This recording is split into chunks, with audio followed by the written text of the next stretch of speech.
ela discute muito isso. Por que é preciso sair do país para perceber coisas que até daria tranquilamente para se perceber dentro do país? Um pouco diferente da Ilha Desconhecida, que é eu ir conhecer o desconhecido, tá? Como é que eu posso querer conhecer o desconhecido? Aí tem lá no Saramá. Moby Dick é eu sair para eu poder, quando voltar, poder enxergar melhor. Bem, eu fui atrás nesse comecinho de 2020, me deu vontade de ler relatos de viagem narrados por mulheres. E eu só tinha como experiência, assim, de leitura, que não é nem tanta leitura assim, o Comer, Rezar e Amar, da Elizabeth Gilbert, que eu li há muito tempo. É assim, eu nem considero que eu li, porque eu levei um ano ali com aquele livro, lendo partes, pulando partes. E o primeiro ponto dessas leituras que eu fiz, eu acho que eu quero ler mais do gênero, então eu tô começando, mas tem algumas coincidências, né? Então, dessas coincidências, a que mais me chamou atenção e relevante, e eu acho que faz parte de um método para até fazer a história ficar mais instigante, numa busca de conhecimento, de autoconhecimento, e que todos esses dois livros têm. E o elemento da fuga. As viajantes, né, tanto do Machamba quanto do Ruína e Leveza, elas vão fugir. No Machamba, a nossa viajante, ela começa em Londres e ela tá numa vida assim de muita agitação, fazendo muitas orgias. Eu percebi presente em todas as obras, até no Comer, Rezar e Amar, que é o elemento das relações amorosas.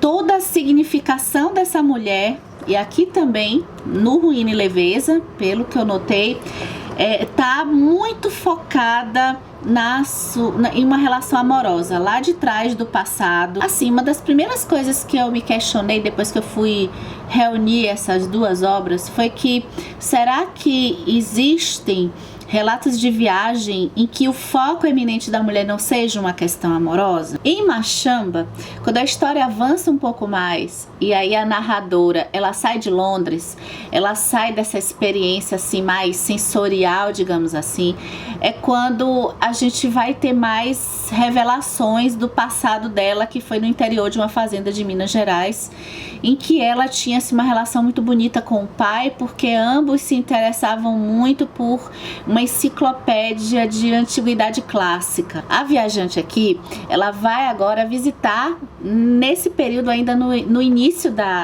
do texto, ela vai visitar lugares que tem muito a ver com essa relação que ela tinha com a antiguidade clássica, e que vai envolver o Egito, a Turquia, a Grécia. E aí, quando ela entra nessa coisa assim de fazer essa visita até sob um ponto de vista até mais turístico. Aliás, eu preciso fazer um parênteses, porque um dos pontos que essas duas obras elas têm em comum é propor uma reflexão da diferença de... Bem, a Júlia Dantas, ela fala de viajante e turista. Eu aprendi com uma diferença de peregrino e viajante, e que, bem resumidamente, que seria, no caso, peregrino, do jeito que eu aprendi, seria aquele que teria essa proposta de viagem mais sobre uma forma de desenvolvimento pessoal, autoconhecimento, e acho que as duas propostas aqui são um pouco isso. A Júlia Dantas, ela coloca o viajante como essa proposta, um viajante que vai buscar uma mudança, vai buscar olhar para dentro por meio da viagem que está fazendo. E o turista, para Júlia Dantas, é aquele que vai para os pontos focais, assim, de que tem mais evidência, tirar foto. Bem, e o que a protagonista do romance da Gisele Marabai vai fazer logo no começo da história, que é ter esse ponto, esse caminho mais para um autoconhecimento e para uma reflexão do que foi do passado, saindo de si, apesar dela até fazer um trajeto um pouco até voltado para a parte turística. A Júlia Dantas, ela só vai propor isso mais pro final da história. é assim, o caminho que ela vai tomar na vida, a gente lendo essas memórias, né? Todos os dois romances são não lineares, então a gente começa na viagem, mas a gente vai ver o passado delas, o que eu acho uma proposta bem interessante de leitura. Me conta aí se você gosta também. Então você tem um relato da viagem, ao mesmo tempo o amadurecimento, né? Uma formação, assim, da pessoa que está narrando a viagem, relacionando com a sua vida. Então, mas aqui eu acho assim que ela só vai ter, assim, ao final do romance, eu gostei. Agora, eu ficava pensando muito na diferença da visão dela com relação, por exemplo, à visão do Dostoiévski em termos dos pontos que ela leva, de que ela parte do passado dela, dessa coisa muito que eu tô perdida e é sexo, drogas e rock and roll, essa coisa assim que me cansa um pouco, pra só no finalzinho mesmo a gente ter essa protagonista indo pra lugares. Aqui no caso a viagem é só para o Peru, eu não sei se tem a Bolívia, mas fica mais até no Peru. E aí é só no final que ela vai realmente, aí tem uma proposta muito interessante da viajante, né, da Sara, que é o nome dela. Ela vai entrar em contato com pessoas de relações também mais místicas, mais de ancestralidade, que dialoga muito com o Machamba, né? Só que aqui é a antiguidade clássica, e do Ruína e Leveza é mais uma coisa tribal, uma coisa indígena, uma coisa de povo, e povo que saiu muito dessa coisa urbana da nossa cidade, né? Esse contraponto a Júlia Dantas faz, mas é mais assim, mais ao final da obra. Claro que no final, quando a gente termina, faz todo sentido com o que ela vem apresentando no decorrer do livro aqui. Bem, o Machamba, ele tem um quesinho de um certo suspense, incentivado pela própria narrativa da autora, porque a gente só descobre a razão da fuga, a razão da viagem ao final da história. O ponto de ruptura que se deu de algo que foi assim de formação da nossa protagonista, para a gente entender do porquê que ela precisava sair, porquê que não fazia, é como ela até faz, ela faz associações em termos de nomes o tempo todo, é como se fosse uma ruptura para uma nova era. Ruína e Leveza não tem intenção de criar um suspense, nenhum mini mistério, não dá nenhuma ênfase em relação à razão da ruptura da personagem, não. Apenas toda a parte narrada da crise existencial e pessoal que ela teve, como que ela vai meio que entrando no processo autodestrutivo, e toda essa coisa mais existencial de se entender como indivíduo, um pouco até psicológico, mas como indivíduo, e até socialmente, tá mais presente aqui no Ruína e Leveza do que no Machamba.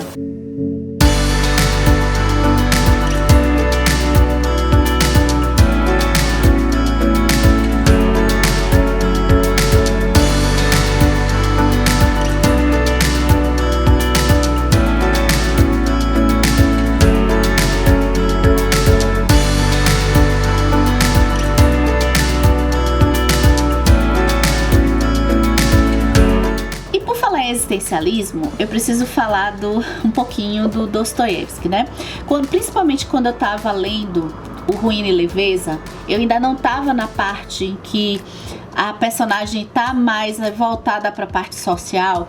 Eu lembrei muito do Dostoiévski, como é que esses personagens, né? Eu tava pensando muito no contemporâneo, de como que os romances contemporâneos tratam as crises existenciais, sob um ponto de vista muito autodestrutivo.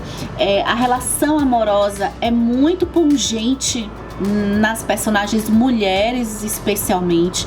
E aí eu fiquei vendo, poxa, mas o Dostoiévski, ele faz isso também. Os personagens do Dostoiévski são muito conturbados. Por que eu tenho essa relação assim de me identificar mais com os personagens do Dostoiévski do que dos personagens contemporâneos, né? Considerando até que eu sou contemporânea desses livros aqui, né? E outros que eu tava lendo.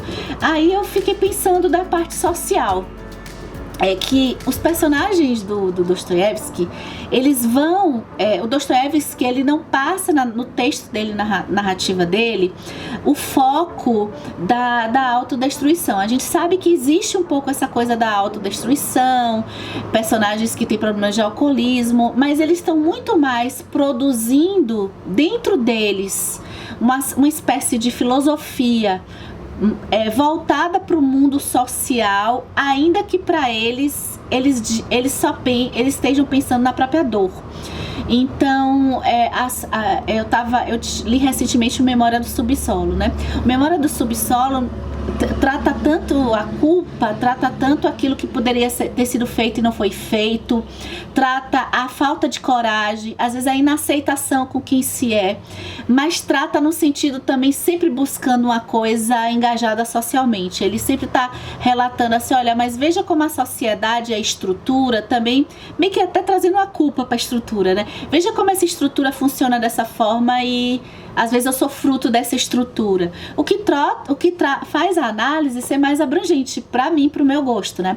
Só que eu não tinha ainda chegado na parte mais final, que a personagem ela faz realmente um processo muito interessante aqui. Eu acho que aí sim dialoga com o Dostoiévski, o que eu gostei. Porque muitas vezes o sentido ele tá muito mais no outro, quando a gente se percebe... aceita que quando tudo não está perdido, né? Quando a gente percebe o outro, quando a gente vê algo que sai de dentro de nós. Os personagens do Dostoiévski, quando estão na iminência do suicídio, por exemplo, eles sempre colocam um ponto, né? Já teve 2 casos, no Crime e Castigo tem um, tem também no Sonho do Homem Ridículo. Ele tá dizendo que ele não aguenta, que a sociedade, que ele não sabe quem ele é, né? Aí chega um momento que tem um personagem, às vezes, que tá na miséria e ele se importa. Então, a Julia Dantas, de certa forma, foi para esse caminho. Quando a viajante, a Sarah, ela vai entrar numa aldeia, ela vai olhar para fora dela, ela vai entender mais um sentido, que não é só o sentido do eu, sabe? Eu vou me destruir, eu que não consigo me relacionar, o cara não me ama, e essas coisas. Vamos falar um pouco da dor dos personagens. A Gisele Marabai, ela faz a protagonista dela ter uma dor, eu acho que uma dor mais voltada para uma coisa mais social, assim. Apenas por conta... Peraí que desligou. Apenas por conta talvez da expectativa das relações familiares dela, é que a dor ficou mais forte, por questões até culturais. Eu não quero estragar a experiência para não dar o spoiler. Mas é muito mais até para fora dela do que dela com ela mesma.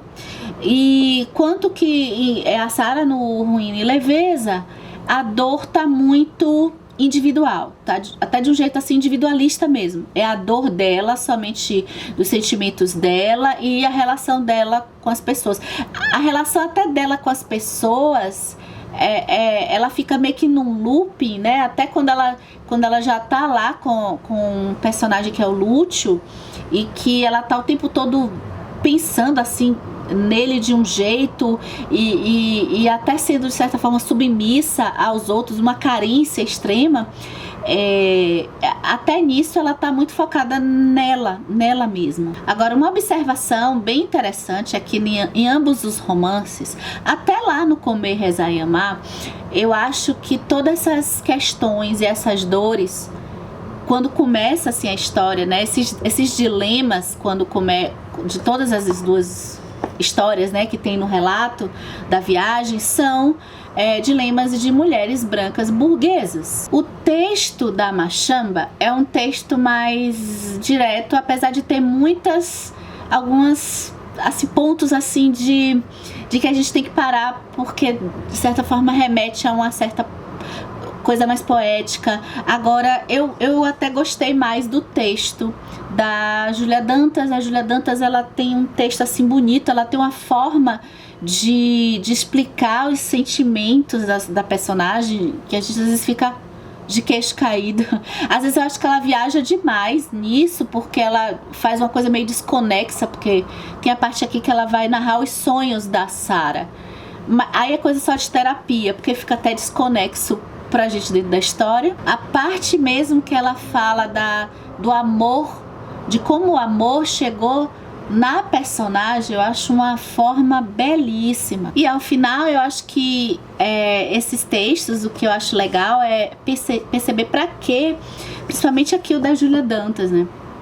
Ela discute muito isso. Por que é preciso sair do país para perceber coisas que até daria tranquilamente para se perceber dentro do país, dentro da sua região, dentro do local que você vive? E aí eu peço licença para falar mais uma vez de Moby Dick e o Conto da Ilha Desconhecida. Moby Dick do Melville e o Conto da Ilha Desconhecida do José Saramago. Moby Dick, ele fala no Conto da Ilha Desconhecida, que é curtinho, aí eu acho que tem essa resposta, tá? Especialmente do que a Júlia Dantas pede aqui em Ruína e Leveza. Por que é importante a gente precisa buscar o desconhecido nosso numa ilha desconhecida que está longe. E sempre tem que estar longe, sempre tem que sair para ver essa ilha. Ela tá em algo que não se sabe que existe, que não está catalogado, é algo que a gente tem que descobrir. E nunca a gente também vai descobrir tudo. O Moby Dick, ele diz que muitas vezes para a gente olhar aonde a gente está, a gente tem que ter distância, tá? Um pouco diferente da Ilha Desconhecida, que é eu ir conhecer o desconhecido, tá? Como é que eu posso querer conhecer o desconhecido? Aí tem lá no Saramago. Moby Dick eu sair para eu poder, quando voltar, poder enxergar melhor. Então, eu saio do lugar que eu vivo e eu vou observando até aquilo que, para mim, eu estava no olho do furacão. Quando eu saio, eu vejo aquilo de um jeito menor, de um jeito até que dá mais para eu compreender o que está se passando, percebe?